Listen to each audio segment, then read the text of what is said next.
Burn. What is burn? Burn is defined as injuries resulting from the application of dry heat or chemical substance to the external or internal surfaces of body, resulting in more or less destruction of the tissue. তাহলে burn কি বলতে বোঝাইছি ক্ষত, যেটা কিসের মাধ্যমে হয়? শুষ্ক তাপের মাধ্যমে, কিংবা কি কেমিক্যাল সাবস্টেন্স মানে রাসায়নিক উপাদানের মাধ্যমে। কিসে ঘটে?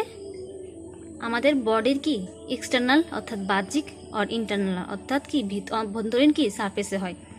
আর যেটার ফলে কি হয়? Resulting in more or less destruction of the tissue, যেটার ফলে কি হয়? যে আমাদের টিস্যুর মানে কোষের ক্ষতি হয়, সেটা বেশি হতে পারে কিংবা কম। Burn can be very painful, burn কি অনেক কষ্টদায়ক। অ্যান্ড মে কসেস, এবং যেটার ফলে কি হয়? রেড অর পিলিং স্কিন, লাল এবং কি লাল হয় স্কিন, কিংবা কি খাওয়া টাইপের স্কিন হয়ে যায়। ব্লিস্টার অর্থ কি ফোসকা। সয়েলিং অর্থ ফোলা। দ্য হোয়াইট অর চ্যারিশড স্কিন, সাদা কালারের স্কিন হবে, কিংবা কি চ্যারিশ মিন্স পোড়া স্কিন দেখা যায়।